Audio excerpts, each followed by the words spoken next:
ನಾವು ಪ್ರಶ್ನೆ ಮಾಡ್ತಿರೋದೇನೆಂದರೆ, ಇಷ್ಟು ಲಕ್ಷ ಸ್ಯಾಪ್ಲಿಂಗ್ಸು ಅದನ್ನೇ ನಾವು ಬೇರೆ ಬೇರೆ ಕಡೆ ಹಾಕಿದರೆ 5-5 ಅಡಿಗೆ ಅಥವಾ 7-7 ಅಡಿಗೆ ಒಂದು ಗಿಡ ಹಾಕಿದರೆ ಎಷ್ಟು ಸುಂದರವಾಗಿದ್ದಿರೋದು, ಅದರಿಂದ ನಮಗೆ ಎಷ್ಟು ಬಯೋಡೈವರ್ಸಿಟಿ ವ್ಯಾಲ್ಯೂಸ್ ಬಂದಿರೋದು.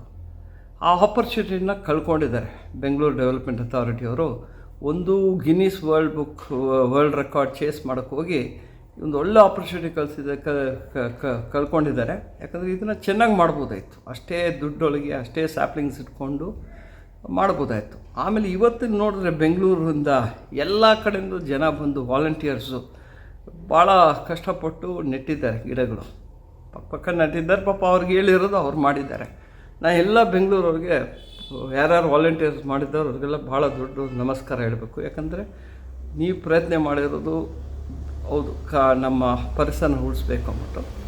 ಇದು ನಮ್ಮ BDA ಯಾಕೋ ಫೇಲ್ಯೂರ್. ಸ್ವಲ್ಪ ಆದರೂ ಬ್ಯೂರೋಕ್ರಾಟ್ಸ್ ಆದರೂ ಅದ್ರ ಬಗ್ಗೆ ಯೋಚಿಸ್ಬೇಕಾಯ್ತು.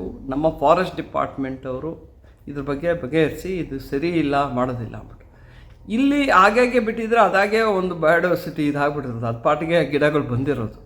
ಇವರು ಇಷ್ಟು ಲಕ್ಷ ಖರ್ಚು ಮಾಡಿ ಪಬ್ಲಿಕ್ ದುಡ್ಡು, ಪಬ್ಲಿಕ್ ಜಾಗ, ಅದೊಂದು ಒಳ್ಳೆ ಟ್ರೀ ಇದು ಥರ ಬೆಳೆಸ್ಬೋದಾಯಿತು, ಅದನ್ನು ವೇಸ್ಟ್ ಮಾಡಿದ್ದಾರೆ. ಇವರು ಒಂದು ಗುರಿ ಇದ್ದಿದ್ದೇನೆಂದರೆ ನಾವು ಗಿನ್ನಿಸ್ ವರ್ಲ್ಡ್ ಬುಕ್ ಅಂದ್ಬಿಟ್ಟು. ಈ ಗಿನ್ನಿಸ್ ವರ್ಲ್ಡ್ ಬುಕ್ಕು ಇನ್ನೊಂದು ನೆಕ್ಸ್ಟ್ ಬರುತ್ತೆ, ಎಷ್ಟು ಉಳಿಯತ್ತೆ ಅಂತ ನೋಡಬೇಕು, ಅದನ್ನು ನಾವು ಹೇಳಬೇಕಾಗುತ್ತೆ. ಎಷ್ಟು ಉಳಿದಿದೆ ಗಿಡಗಳು, ಎಷ್ಟು ನಾಶ ಮಾಡಿದ್ದಾರೆ ಅಂದ್ಬಿಟ್ಟು ಅದು ಬರುತ್ತೆ. ಆಮೇಲೆ ಎಷ್ಟು ದುಡ್ಡು ಖರ್ಚು ಮಾಡಿದ್ವಿ, ನಾಶ ಮಾಡಿದ್ದು, ಅದು ಗಿನ್ನಿಸ್ ವರ್ಲ್ಡ್ ಬುಕ್ ಬರಬೇಕು.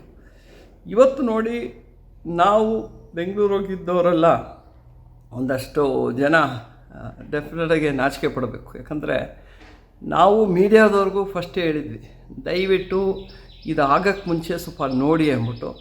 ಯಾಕೋ ಮೀಡಿಯಾನೂ ಫೇಲ್ ಆಗಿದ್ದಾರೆ ಅಂದ್ಬಿಟ್ಟು, ಅವ್ರದ್ದು ರೆಸ್ಪಾನ್ಸಿಬಿಲಿಟಿ ಇದೆ.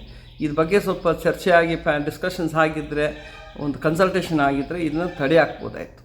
So media failure, public failure, government failure, BDA ಅಂತೂ ಬಿಡಿ, ಭೇಟಿ ಇರೋಗ್ಬಿಟ್ಟು. ಅಲ್ಲಿ ಒಬ್ಬರು BDA ಅವರು ಸಿಕ್ಕಿದ್ರು ನಮಗೆ. ಅವ್ರು ಕೇಳಿದ್ವಿ, ನೀವು ಪಬ್ಲಿಕ್ ವೇಸ್ಟ್ ಮಾಡ್ತೀವಿ. ಇಲ್ಲ, ನಮಗೆ ಗೌರ್ಮೆಂಟು ಪ್ರೋಗ್ರಾಮ್ ಇದು, ನಾವು ಮಾಡಲೇಬೇಕಾಗಿತ್ತು ಅಂದ್ಬಿಟ್ಟು. ಅವರು ಆನ್ಸರ್ ಕೊಡೋಕ್ಕಾಗಲಿಲ್ಲ. ಅಲ್ಲಿನ ಪಾಪ ಜನ ಅವ್ರು ಬಂದಿದ್ದವ್ರಿಗೂ ಕೇಳಿದ್ವಿ, ಸರ್ ನಿಮಗೇನು ಗೊತ್ತಾ ಇದರೊಳಗೆ ಏನು ಬೆನಿಫಿಟ್ ಇದೆ, ಏನು ಬೆನಿಫಿಟ್ ಇಲ್ಲ ಅಂದ್ಬಿಟ್ಟು. ಅವ್ರಿಗೂ ಅರ್ಥ ಆಗಿದೆ, ಇದರೊಳಗೆ ಯಾವ ಬಯೋಡೈವರ್ಸಿಟಿ ವ್ಯಾಲ್ಯೂ ಇಲ್ಲ, ಕರೆದಿದ್ದಾರೆ, ನಾವು ಮಾಡ್ತಾಯಿದ್ದೀವಿ ಅಂದ್ಬಿಟ್ಟು ಅವ್ರು ಹೇಳ್ತಿದ್ದಾರೆ. ಪಾಪ ಅವ್ರ ಪ್ರಯತ್ನ ಅವ್ರು ಮಾಡಿದ್ದಾರೆ. ಸೊ ಇವತ್ತು ನಾವು ಹೇಳಬೇಕಂದ್ರೆ, ಬ್ಯಾಂಗ್ಳೂರು ಒಂದು ಒಳ್ಳೆ ಆಪರ್ಚುನಿಟಿ ಇತ್ತು. ಒಳ್ಳೆ ಗಿಡಗಳು ಹಾಕಿ 5-5 ಅಡಿಗೋ 7-7 ಅಡಿಗೆ ಹಾಕಿದರೆ ಒಂದು ಒಳ್ಳೆ ಟ್ರೀ ಪಾರ್ಕ್ ಆಗಿರೋದು, ಅದರಿಂದ ಬಯೋಡೈವರ್ಸಿಟಿ ವ್ಯಾಲ್ಯೂ ಬಂದಿರೋದು.